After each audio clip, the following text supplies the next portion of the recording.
So here's Alistair's graphics card he sent me over from the UK, and we had a look at this on part 1, and basically what we have with this is some missing components.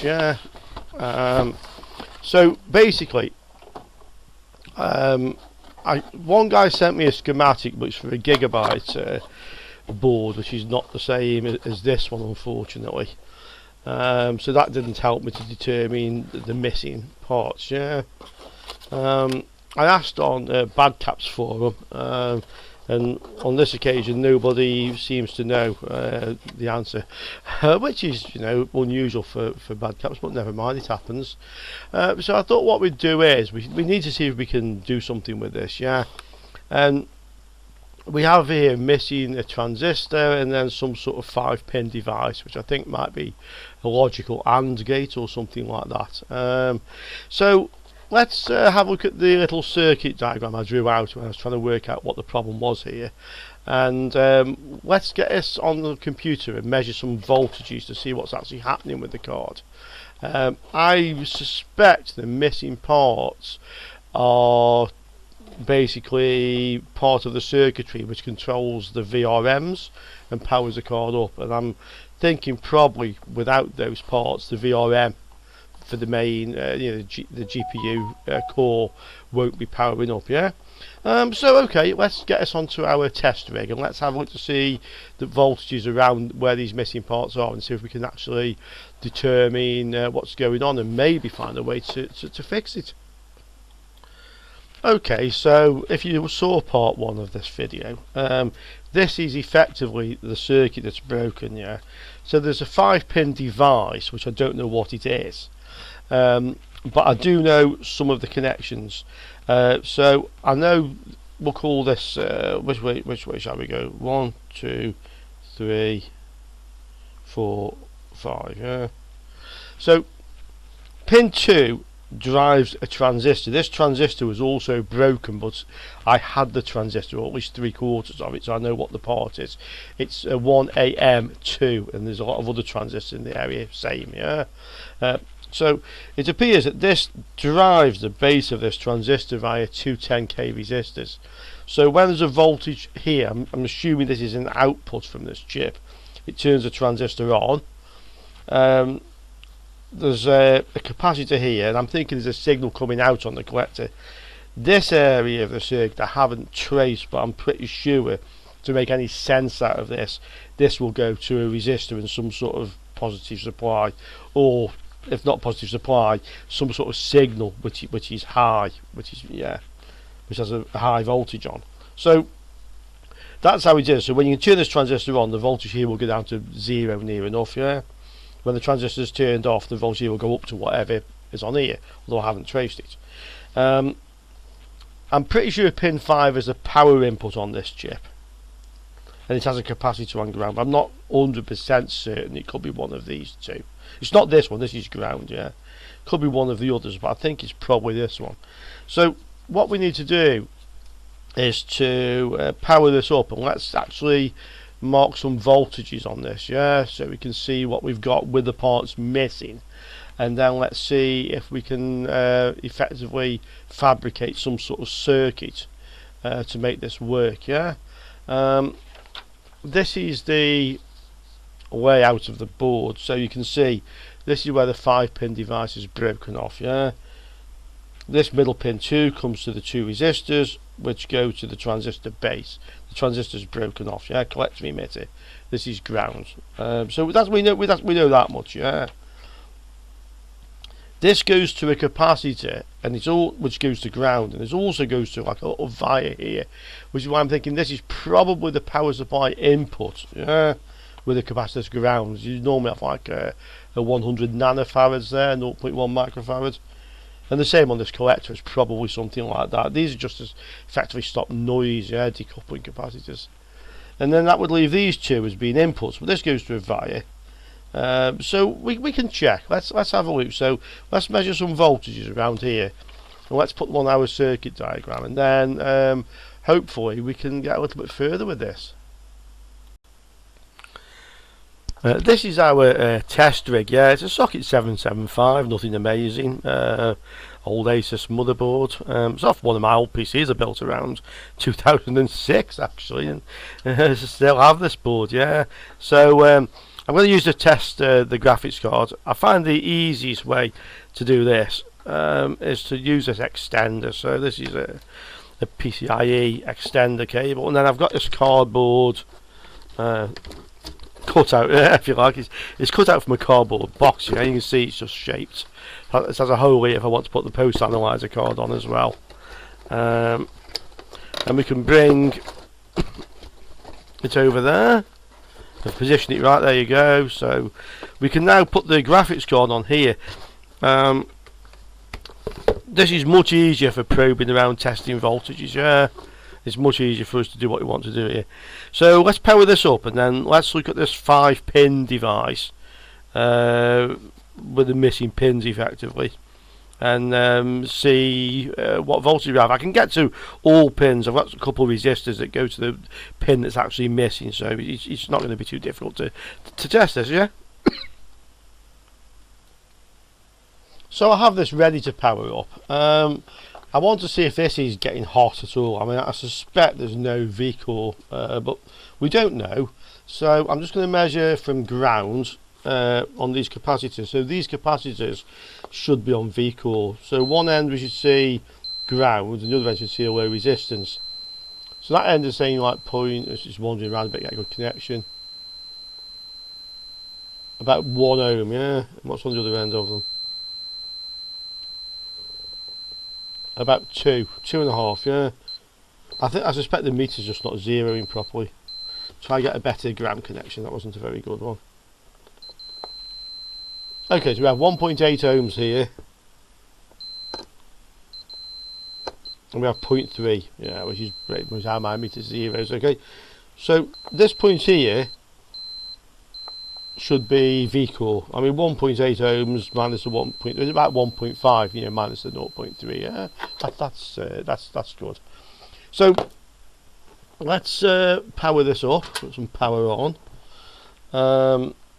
I'll just connect my meter probe. Yeah. In fact, no, I'll just hold it.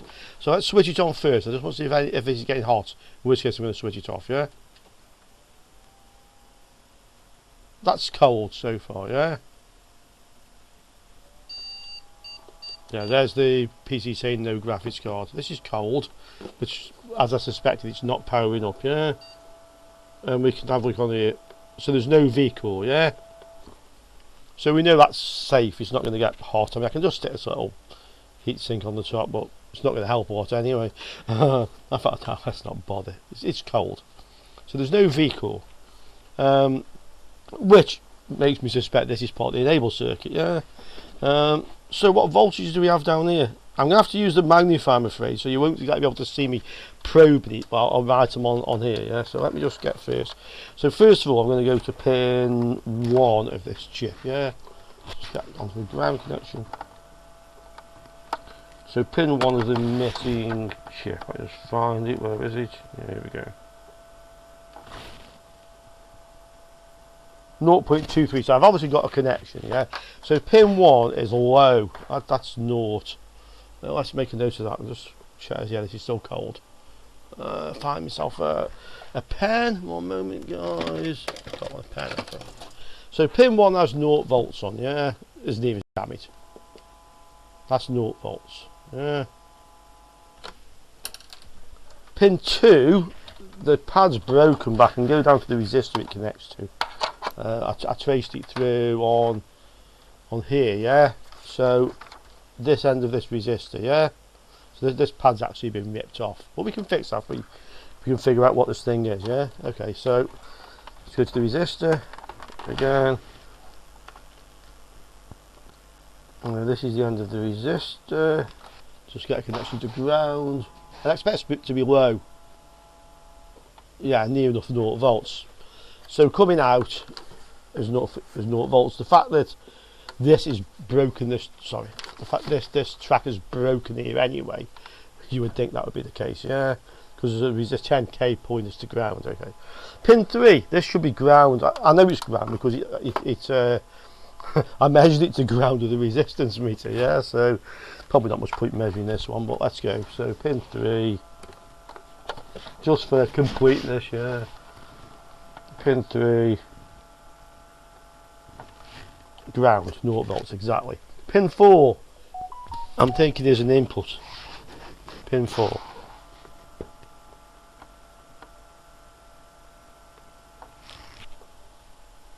Can you see it? No, what was the set so you can see it there? Pin 4, just going to it again, there, 0 volts, yeah, and pin 5, yeah, 3.3. That kind of like ties in with what I was thinking. So this is 0 volts, this is 3.3 volts, which tells me that's the power really, and that's what we have, yeah. Okay, so I don't know what the logic of this is. Maybe it's a NAND gate, maybe 0 and 0 here would give 1 here, yeah. We haven't talked about logic gates. Let's do a very quick lesson on logic gates, yeah, so you can understand this if you're not familiar with them. Okay, so logic gates. AND, OR, XOR, NAND, and NOR. And the one I missed, NOT. 6 sorts of logic gates, yeah. So a logic gate has 1 or more inputs and 1 output, yeah. So an AND gate, AND, yeah, the symbol is like this, yeah. 2 inputs and 1 output, yeah.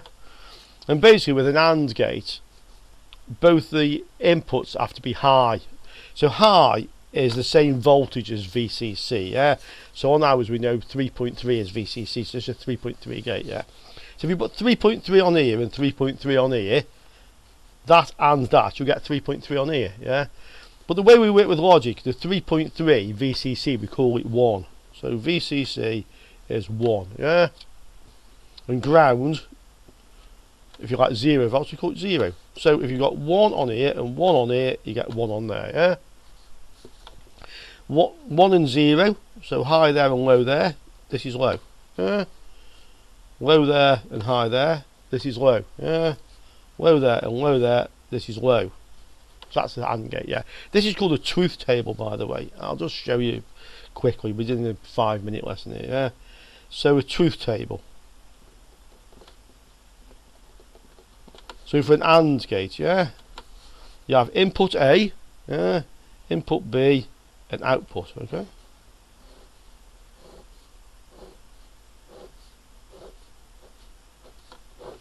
And the 4 possible combinations is A is low, yeah, B is low, yeah, and in this case with an AND gate, output is low, 0, yeah.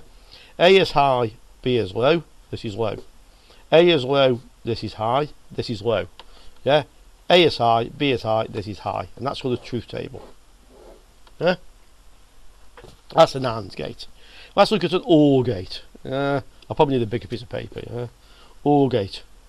2 inputs. There can be more than 2 inputs, but we'll use 2 input ones, yeah. Symbol is like that, with a curved edge here, yeah. Out. With an OR gate, the truth table is different. So with an OR gate, again, A, B, out, yeah.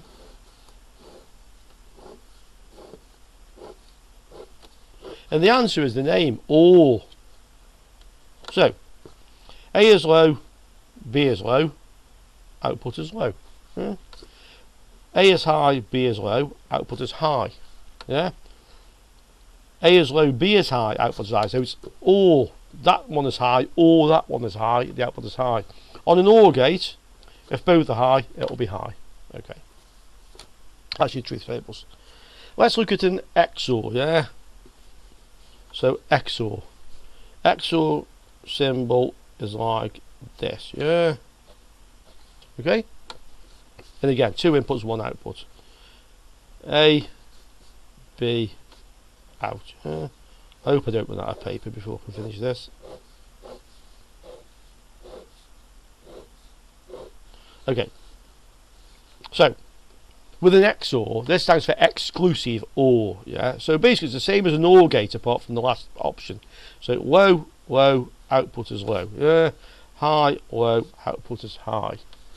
Low, high, output is high. So if A or B are high, it's high. But in case with an exclusive OR, if both of these are high, that's low.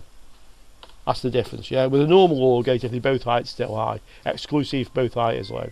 So that is an XOR, yeah? At one moment I have just a phone call. Okay, so that's 3 of the basic logic gates, yeah?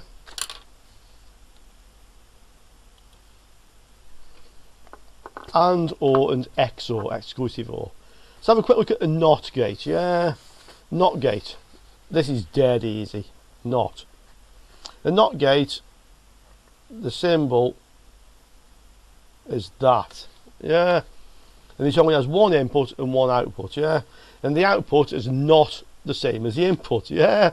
So if input is 1, output is 0, yeah? If input is 0, output is 1. You can call it an inverter. It just inverts. That's a NOT gate, yeah? That brings us to the last two, NAND and NOR. And all they are is an AND and an OR with the inverter on the end, yeah? So, can I fit it in here? You've got the AND gate, yeah? This is NAND, which is like not AND, yeah? So, it just inverts what you see here. So, A0 and B0 on an AND gate is 0. On a NAND gate, it's 1. Yeah? A is high and B is low, output is low. On an AND, on an AND, it's high, it's 1. Yeah? And the same with that one, it's 1, and the same, that one is 0. So it just inverts the output of an AND gate. And you know exactly what's going to happen with the OR gate, don't you? With a NOR gate, it just inverts the output. So on a NOR, you've got, instead of having 0, 0, 1, 1, 0, 1, 1 or 1, it's 1, 0, 0 or 0, yeah, for the same inputs, yeah. Do you want me to draw it? B, A, out, both low, output is 1, it's high, so it inverts it, yeah. 1, 0 is 0, 0, 1 is 0, and 1, 1 is 0. Okay. Truth tables. That's all you need to know. You can have more than 2 inputs. You can have multiple inputs, yeah, but only one output on the gate. Okay. I don't think there's anything more complicated than that. So now you know about Boolean algebra and you know about the gates. Yeah, that's all you need to know. So back to the case of this. I think this is a logic gate. I don't know it's a logic gate because the part's missing and nobody can tell me what goes here, but I think it's a logic gate, yeah. And I think that for a given input here and here, so maybe if this is low and this is low, this should be low and the transistor is off. But that's what's happening now when it's not powering up, yeah. So I'm suspecting more likely if this is low and this is low, it's like a NAND gate, yeah. So let's look at a NAND gate. Input low, input A low, input B low, a NAND gate would give an output of high. Yeah? And it would always be high unless both inputs were high. It's a possibility. It's a possibility. It could be an OR gate. It could be an OR gate so that with an OR, if either of the inputs is high or both are high, the output is high. Yeah. But that's what we have. So what I'm going to try and do with this, I'm going to get a transistor, these little surface mounts, and tag some short wires on it. So these are 1am transistors. Yeah, I've got quite a whole load of them in here. These are salvaged off various boards. They're very common little transistors. But this one, I just happen to have one in here. This is a 1am2, which is how all the other transistors in the say the board are marked 1am2. So tiny little thing, as you can see. What we need to do now is to tag some wires onto each leg of this, yeah. So we need to get under the microscope to see what we're doing. Okay, so here's our transistor, yeah, I'm not sure how easy this is going to be. I'm not sure I've actually tried this before. I keep making stuff up as I go along on this channel. What I want to effectively do is attach some wires to the legs of this transistor, yeah. I'm going to have to look down the microscope to do this. So yeah, so this end is the emitter, this is the base, at the top is the collector, yeah. I'll try my best to keep this in view for you as well. So let's get a bit of solder on this wire, yeah, and let's see if we can actually tin the wire and then solder it onto the transistor, yeah. If this doesn't work this way, I'll have to try and find some other method. Okay, so we got a bit of solder on the end of the wire. I guess a bit of flux wouldn't go amiss, to be quite honest. Let's put a bit of flux on here so we can actually just dab our wire into the flux, yeah. And let's see if we can actually solder this onto this pin.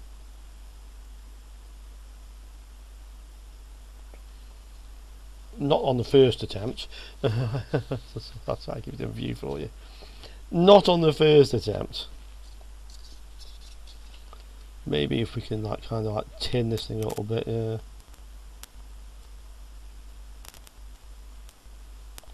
And hopefully, yeah, I'll get my tweezers, because what I don't want to happen, I don't want this thing to stick to the end of the soldering iron, yeah. Okay, let's just find a pair of tweezers. Let's have a go. So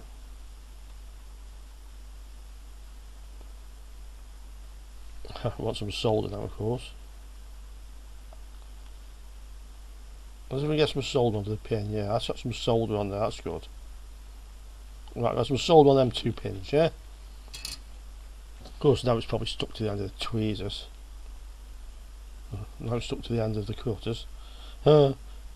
Stick to anything, these things, but apart from what you want them to stick to, of course. Okay. Maybe just do it from underneath. Doesn't really matter which side I solder the wire, as long as I can actually get the solder on there, yeah. Let's see if we can get this to stick to this. A little bit messy, but I think it's on there. Let's have a look. So I'll try and keep it in focus. And in the middle, yeah. Yeah, that's tagged on there. That's going nowhere. So that's the emitter, yeah. Now let's get one onto the base and onto the collector. So I'll find another bit of wire. Different coloured ones. Let's have a purple one, yeah. Let's have a purple wire. Just one moment, I'll just strip the end of the wire. Yeah, there we go.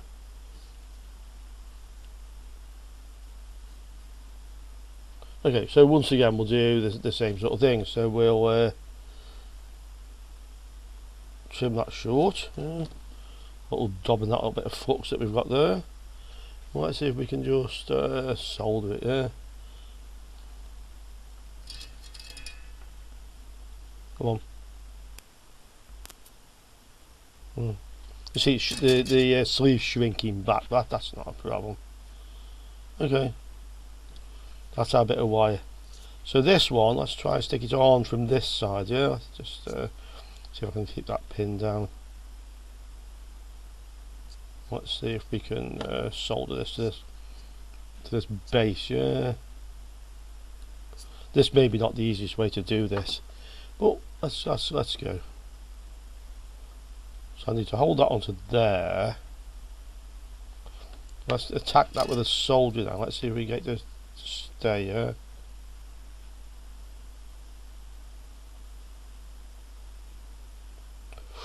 That's hot. I might have it. Let's have a look. Yeah, we're on there. That's good enough. They're not shorting. Yeah, they're on. I'll just check the focus on that for you again. Might have moved a little bit. No, that's pretty good. That best I can get it for you. Yeah. Okay, so you know what's going to happen now, don't you? We're going to stick a third wire onto the collector, which is on the other side. So that shouldn't be too difficult, he says. Shouldn't be too difficult. Then strip a little bit of wire.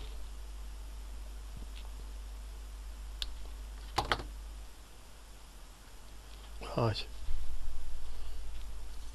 More flux on here. I'm just using this bit of paper, save burning the SD mat. Yeah, it's got enough burns in it already, but that's beside the point. Yeah, bit of wire, bit of solder. Okay, just tin that. It looks all right. Yeah. Okay, so once again, I'll just get into the microscope and have a look. So we've got a bit of wire. Okay, we've got our transistor, and we need to stick this on the other side of it. Of course, once we've done this, we can then use the semiconductor analyzer and test this. Yeah, we can test this transistor to make sure it's working. Let's try it more to the middle of the field of view for you. A bit of solder on the iron. Again, we'll come in from this side. So we've got some solder on the pin. Let's see if we can tag our bit of wire on again. Yeah. Okay. Keep this close down there. I think I've got it. Yeah, again, they're all quite well attached now. Yeah. So there you go. So hope I didn't look like I made a complete pig's ear out of that. Yeah, there's our transistor. So let's get the component analyzer. Let's test this. Yeah, let's see if we've actually got that, you know, nicely connected and it's going to work. Yeah. Okay, so here's our transistor. The black is the emitter, and the yellow one was the collector, and the purple one was the base. So let's just attach the component analyzer to these wires. We got that one.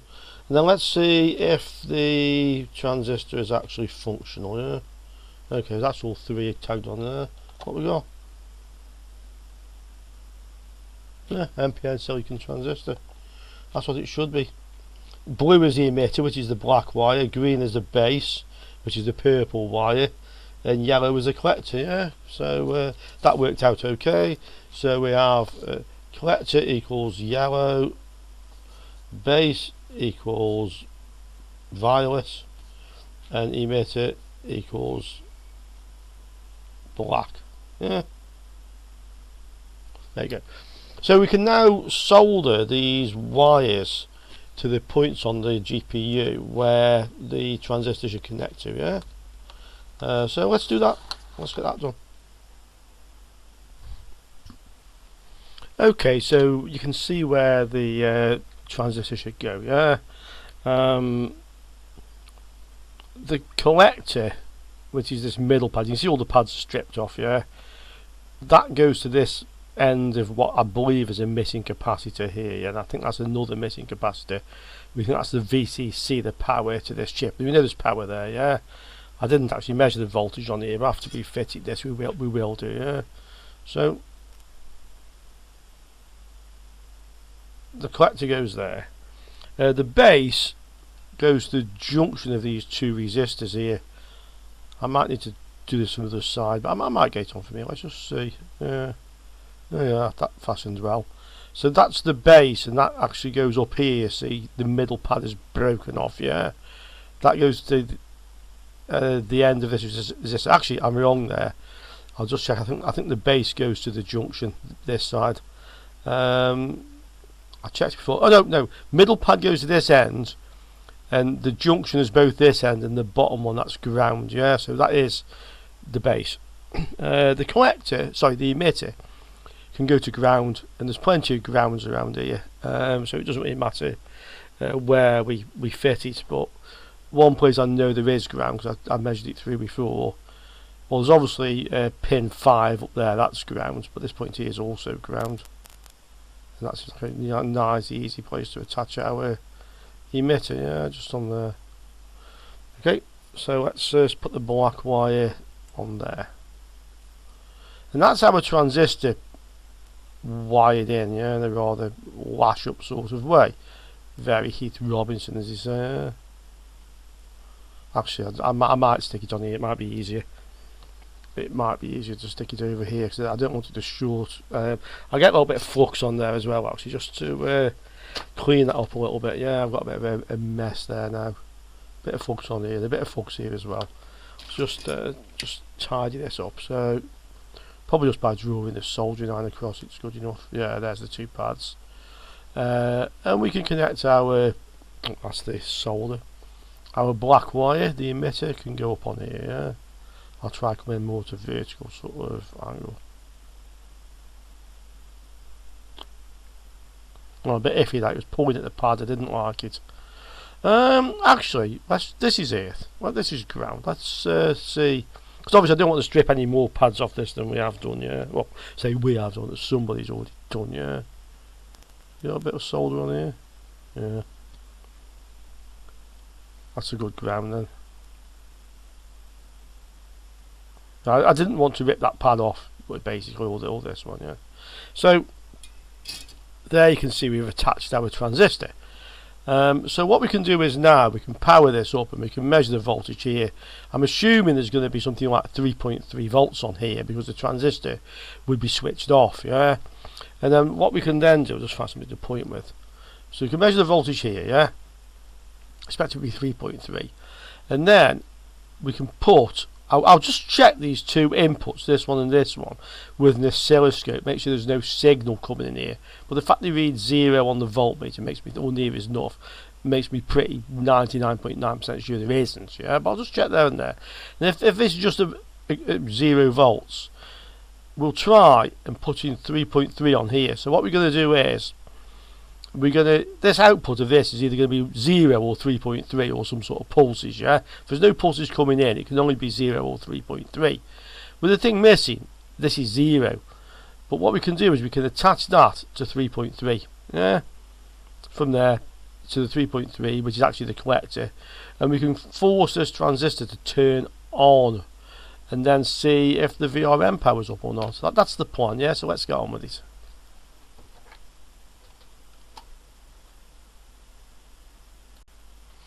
Actually, just to make our plan a little bit easier to implement, you'll see I've just tagged an orange wire also onto the end of the resistor that goes to the broken pad. Yeah, I'll show you on the circuit diagram in a moment before we connect this up. So by connecting this orange wire to here, I can turn the transistor on. Yeah. Okay, let me just show you on the circuit diagram again so you know exactly where we're up to. Yeah. Okay, so this is the circuit again. So the emitter goes to ground. I've just tagged it to a ground. I had a ground point here and here. I actually attached it to this, yeah. The base goes to the junction of these two resistors, yeah. The collector goes to this pad, which is the end of a missing capacitor, I believe, and also goes to VCC. We know there's 3.3 volts here. This output that is broken and the thing's missing, so this end of the resistor here, that's where I've attached the orange wire. So by connecting the orange wire to the collector, this pad, that will put 3.3 volts on here. This is a 10k resistor. Turn this on, we should be able to measure the voltage here about 0.6 volts on the base. The transistor will turn on, or should turn on. It's a good transistor, what it was the last time we tested it, yeah. And the voltage here should drop. So let's first now go check. We should have 3.3 volts or some other voltage on here, yeah.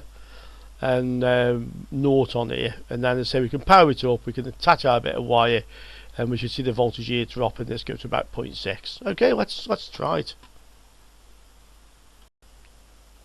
Okay, I realised when I plugged this back in, I didn't connect the 12 volts last time, so the VCore couldn't have been running, yeah.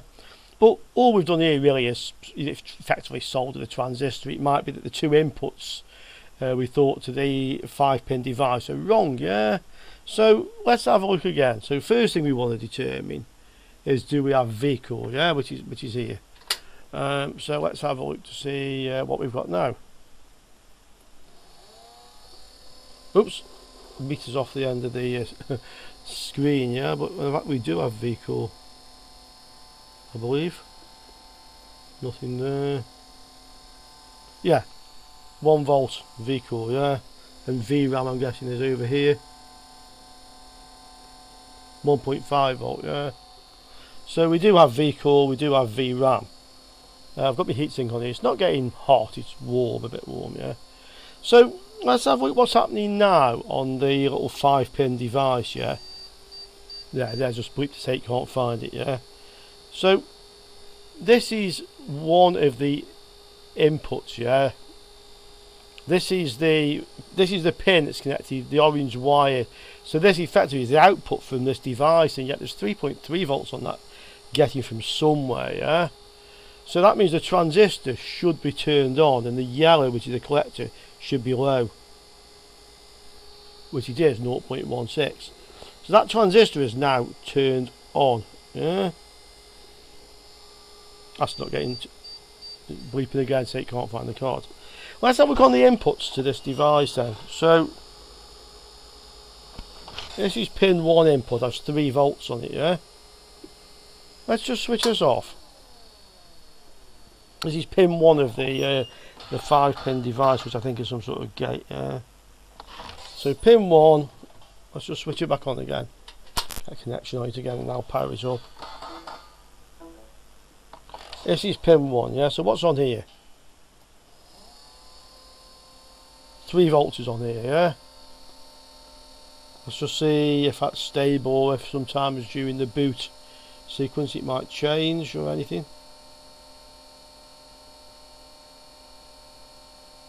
No, that's still staying at 3 volts, yeah.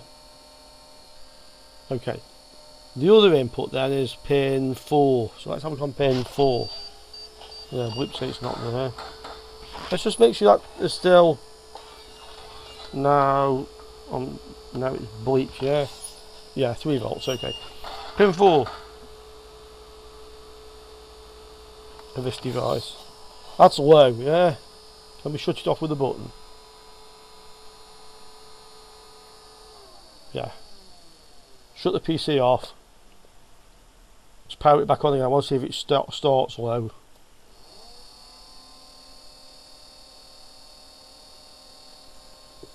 So that's low. So it's like 1 high and 1 low. But I don't see anything changing, so I'm not quite sure what this logic gate's supposed to be doing. Oh, that's interesting. Pin 1's low now.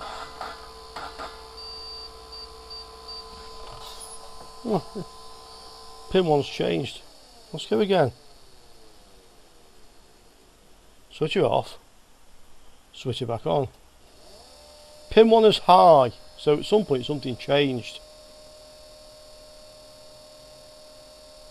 At some point pin 1 went low.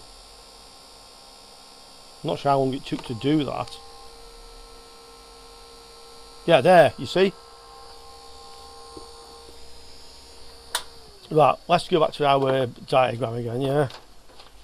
Let's see if we can make some sense out of this. So, pin 4 is low, yeah? 0 volts. Pin 1 starts off high, 3.3 volts, and then it goes low, 0 volts, yeah? So that switches. So I'm assuming something's supposed to happen with this transistor when both of these go low, yeah? At the moment, there's 3.3 volts getting to here from somewhere. I wonder if this here is supposed to connect that to ground it. So it takes that low, that'll switch this transistor off, and obviously this voltage will then go low. I don't know where that's coming from.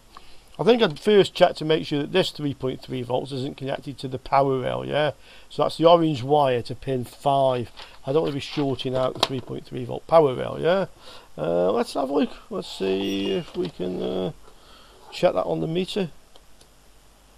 I'm guessing that 3.3 volts coming into the resistor is possibly a signal. Okay, let's have a look. So this is the orange wire, yeah? And then we have 3.3 volts on pin 5 of our strange device that's missing, yeah. There. Well, it's not connected to it. So the wrong place there. Very difficult to see it with the magnifier. It's not connected to it. Does it connect to this one with the collector? No. Okay.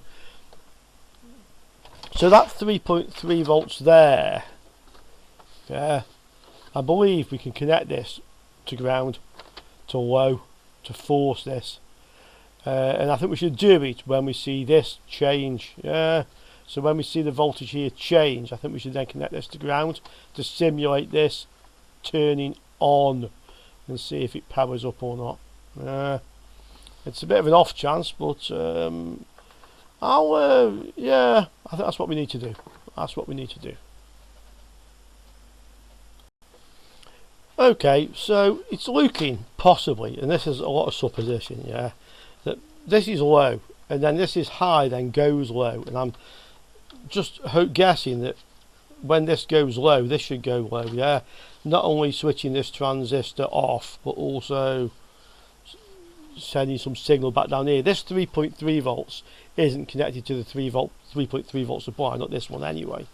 So I think we can ground that without anything untoward happening. Yeah, I mean, I can just check if it goes anywhere near the 3.3 volts on the PCIe connector, just to be, you know, even more sure than we are. So that's the orange wire, and the 3.3 volt comes in on the PCIe.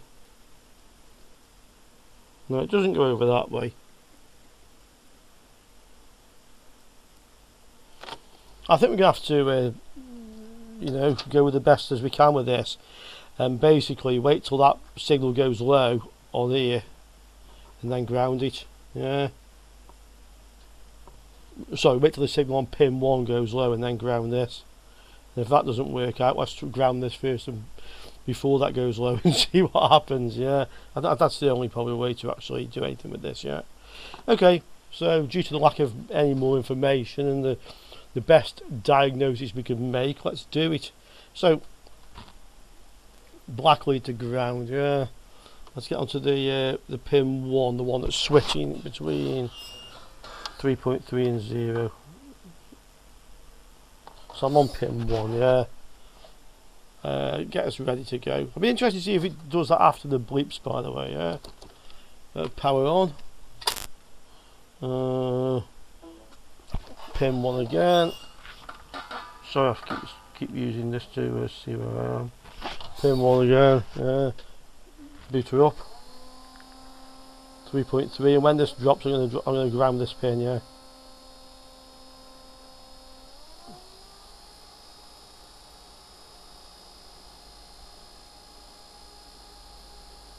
Come on.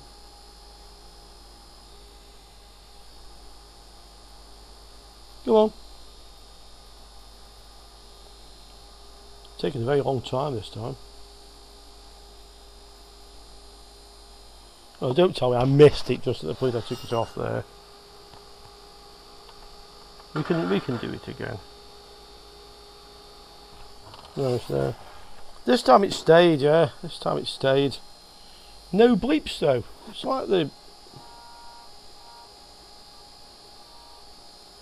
the V-core there.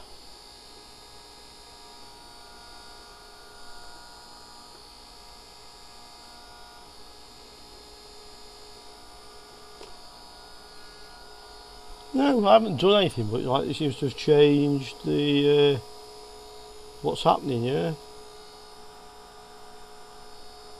Interesting. I have no V-core now.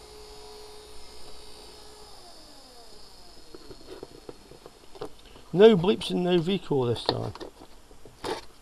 So let's have another look. So there should be V-core.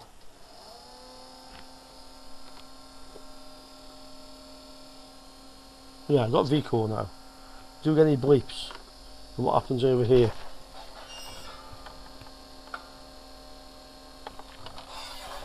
That's sitting with 3.3 volts. Does it now drop to 0?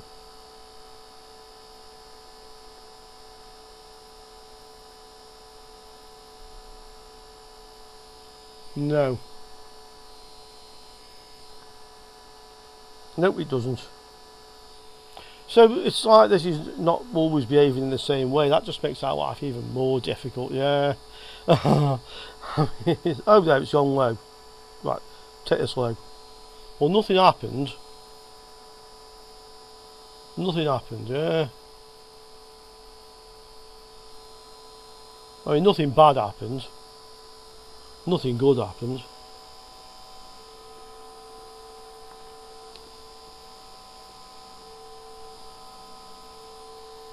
Do we have vehicle? No, it's vehicle going off at that point. Let's try it again. So without grounding anything, yeah. Didn't shut down that time. Just switched off. So again, we'll check vehicle. We'll wait till this signal goes low and see if vehicle is still there, yeah. Sorry again, this is time consuming, guys, but we, you know, I need to get to the bottom of this if I can. Switch on. Boot up. There's vehicle.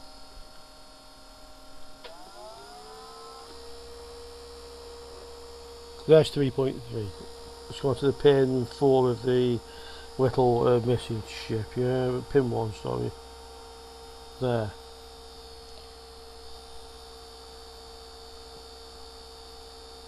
That's gone.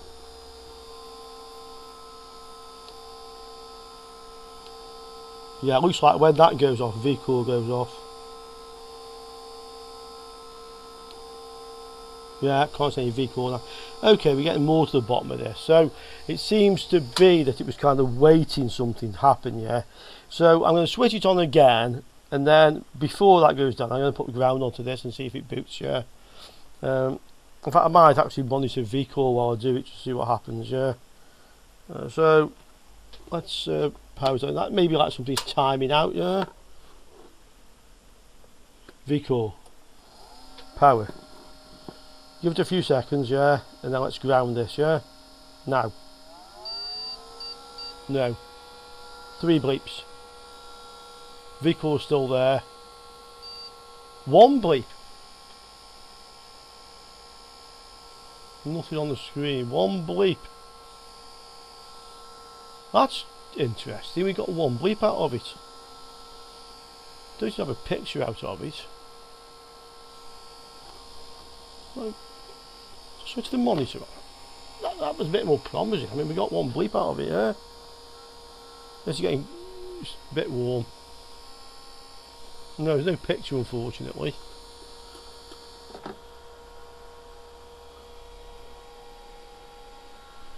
Vehicle's still there.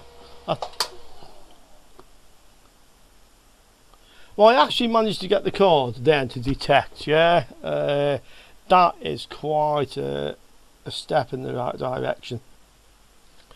There is another possibility with this. I just want to look at it, yeah.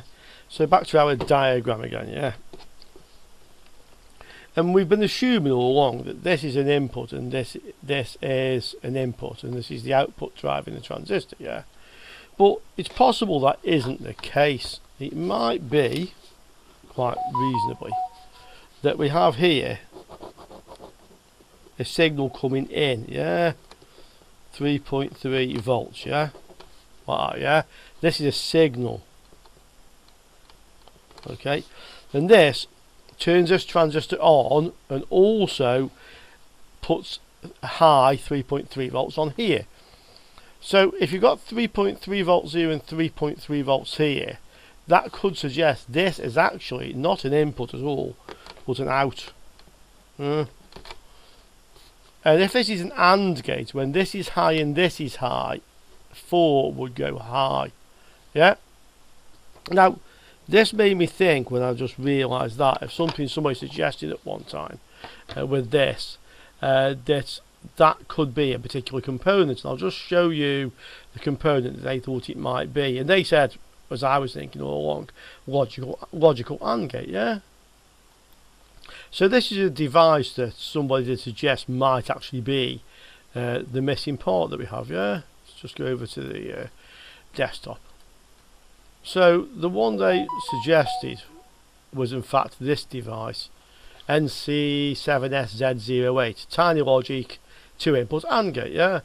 And I looked at this, and it mentions that it comes in like a SO23 package, which wouldn't physically fit in the space we have.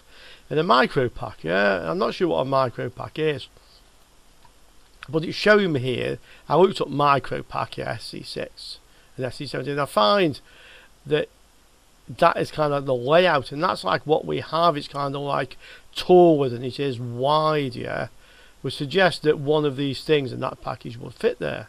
Now we look at this one.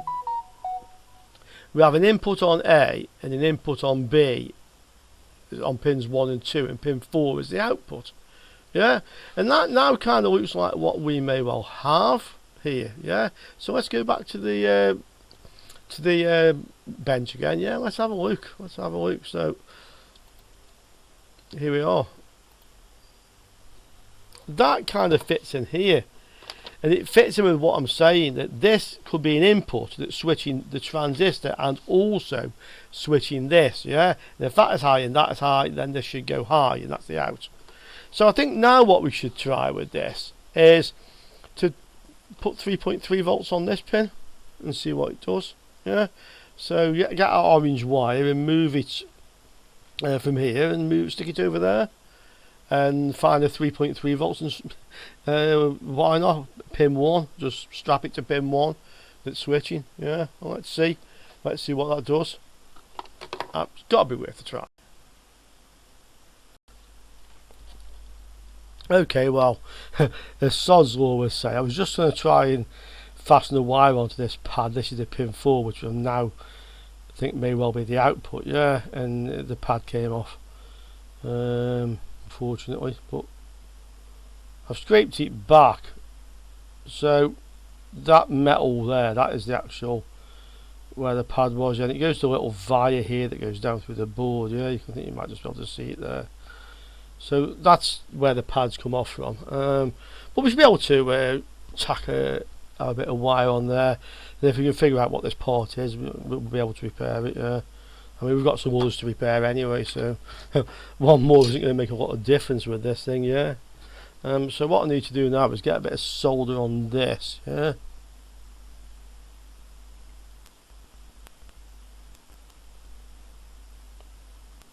I've got a bit of flux on there. Let's try to get a bit of solder onto the track, yeah. And then we'll attach our bit of wire to there. Let's try coming from this angle a little bit. My phone's busy today, have you noticed? Yep. Okay, let's get a bit of isopropyl on that and clean up. I don't think I've got it. Where's the little paintbrush? Yeah. Lost the tools now somewhere on the. Yeah, I've got it. Okay. Let's have a look. But I don't think I've actually got it just yet.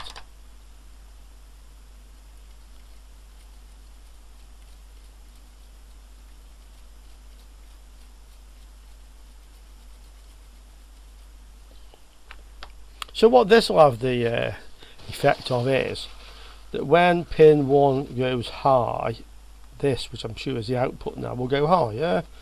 And when pin 1 goes low, if it goes low, this will go low. All that won't happen is if pin 3 goes low. But so far, sorry, not pin 3, pin 2 as it is now. Yeah, pin 2 goes low. But so far, pin 2 has been high all the time. I haven't seen that occur yet. Let's see if we can we need to get a connection onto this whole thing. It's a little bit fiddly, yeah. You can see I've got a little bit of a pad there, yeah. So I need to solder something onto here, a thin bit of wire, and attach the thin bit of wire from there to pin 1. And there's always this sort of thing is a bit fiddly to do. Yeah, I've definitely got some solder on it now. What can we use to do this? I think probably like a very thin leg of a resistor or something. Or failing that, maybe just a very fine bit of wire. I've got some. Got your glasses off, I see. I've got some multi-strand wire here. I think just one strand of this will be perfect for this sort of job. Yeah. One moment. Oh, fine. moment. I didn't realise there's somebody here. Okay, a couple of customers later, yeah. It was busy today, phone customers, shouldn't complain though, yeah. So what I've done is here, I tried to solder a wire between the pads 1 and 4 and the pads just came off, yeah. I think this is obviously quite damaged where something's hit it. Just out of interest, by the way, I mentioned this before, you can see where something's come in here, smashed down the corner off this, and that's what's come down here, hit this and hit the transistor, yeah. So that's obviously taken the blow down here. This is an inductor coil. I've checked it. It seems to be okay. So I've tagged a bit of wire across from 1 to 4. So when this is high, this output should be high. When it's low, it should be low.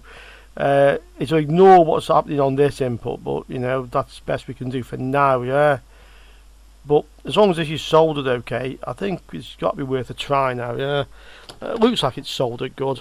So let's see if this now actually powers up, yeah.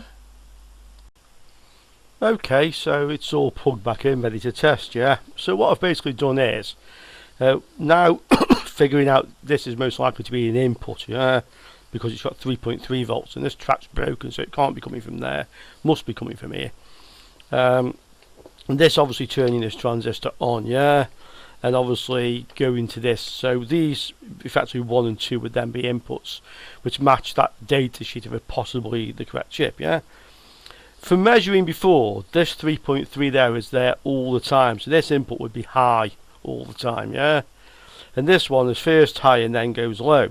So if this is an AND gate, then the output, which we now thinking is this pin 4, would basically go high when this was high, and it would go low when this was low, because it's an AND and this one stays high. So by strapping from here to here, effectively, the output will still follow this input, yeah, so it will go high when this is high and go low when this is low, the same, yeah, it's connected to it with a bit of wire. The only thing that wouldn't happen, effectively, if this signal went low, this output would stay high. But so far we haven't seen that go low. I'm sure for some reason it possibly could, yeah, but while we've been trying it, it hasn't done that. So I think that's the best we can do, unless we can maybe get some of these chips and stick one in and see if that is the right one. But again, it's a guess, we don't know. But let's see what happens now. So I've got it ready, and just out of interest, by the way, this I just thought about it.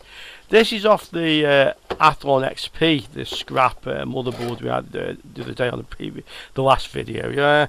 And I just thought, because this is nice and flat, I've taken off, this is the clip that was running through it, yeah. So I've taken this off. I unscrewed the fan and took the clip off and then took this out, yeah. So now I've got a nice flat surface here, and this plugs onto the motherboard on the chassis fan, and this is just great for sticking on graphics cards, yeah. Maybe I could extend the wire a little bit, but basically I can now rest this on to the GPU, yeah, while I'm testing it, not for running, just for testing. Keeps it cool because we know we've got VCore, and we can probe around the voltages without having to keep thinking, is this getting too hot, yeah. I may make like a little plastic thing that just sits underneath so it can't fall over, but stuck on that pad it seems to be fine, yeah. So let's go with that. So the monitor's plugged in, we're all connected up. We'll power this up and let's have a look to see first of all what's happening on VCore, yeah. We can also have a look on this little wire we've strapped on, and we can check any other voltages as well here as well, okay. So we're ready to go, power's on, power up, PC's on, yeah. Do we have VCore?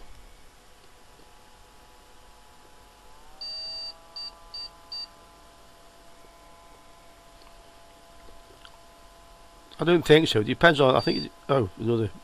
Interesting now, it does the bleeps and then the single bleep now. It's behaving differently, yeah. But I now don't have a VCore. What's on this little bit of wire we've tacked on here? That is no low. That's the one that starts high and goes low. Let's go back to it again. Just start it up again, yeah.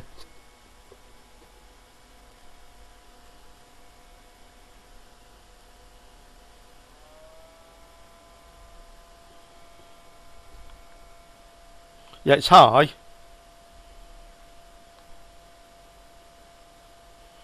Well, maybe I do have VCore. Maybe I had a bad ground connection.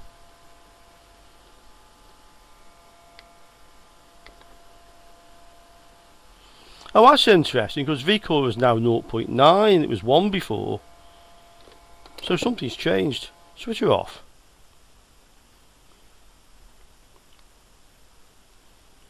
Switch it back on. Go to ground.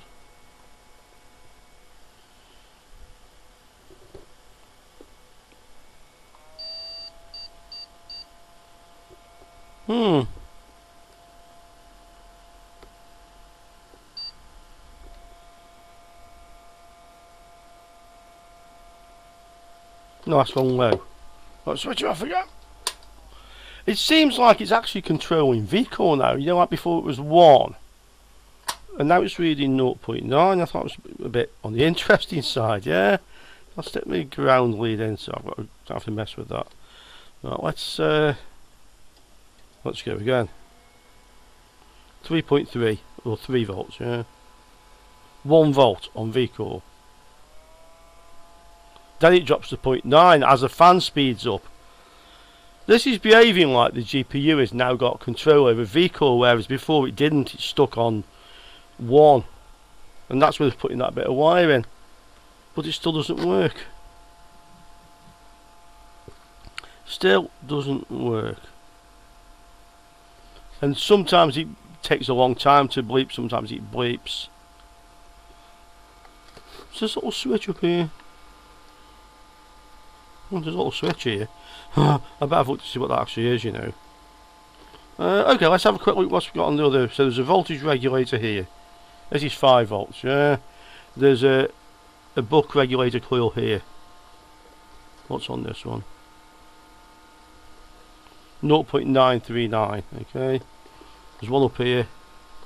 This is 12 volts. This is not a buck regulator. I think this is just a filter on the 12 volt rail, yeah.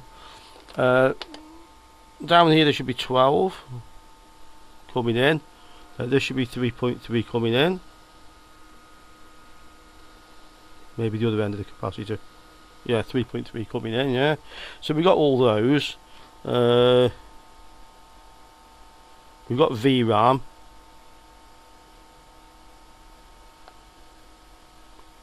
It's obviously controlling VCore. Oh yeah, we've got VCore. Sorry.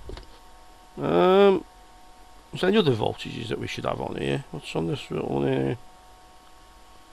7 volts.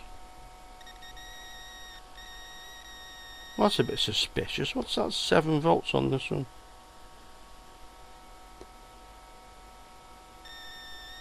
Seven volts. Another one over here. Oh, this is VRAM. We've just checked that.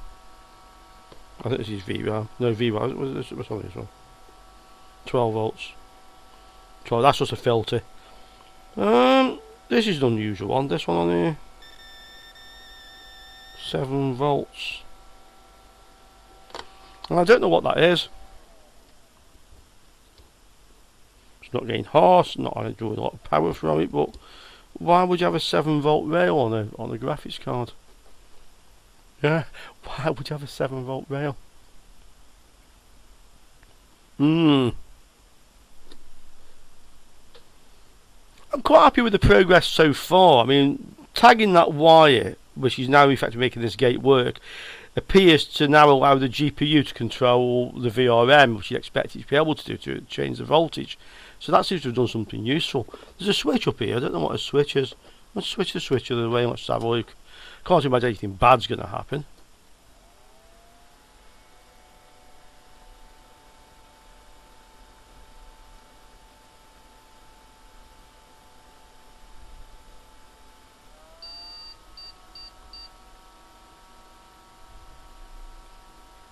No, because on 1.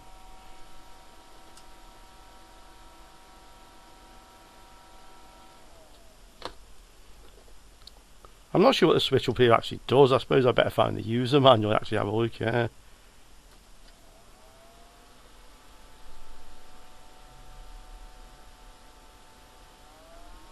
Yeah. With the switch that way, it gets control of the VCore. Okay, we need to know what this is. there's 7 volts on here. And why is it 7? Because to me that is wrong. Yeah, that to me is wrong, having 7 volts on there. Okay guys, I think that's as far as I can get with this on this session. We need to have a look, I guess. So I think we've probably figured out now the circuit. Yeah, I think we can say we figured out that AND gate, and I'm pretty sure we actually is correct now. I'll order some of them anyway. It looks like they quite useful little parts to have. Yeah, so I will order some of those. I'll go and investigate to see why I'm having 7 volts. What this inductor is. It's not getting hot or anything. But yeah, let me see if I can find that out. Okay guys, I will upload this one. Hope you enjoyed it. No, we didn't fix it. Yes, I think we learned quite a bit. And at the end of the day, I think that's what this channel's about, you know, learning, yeah. And then sometimes we get the results. Okay, ciao for now guys, see you all soon.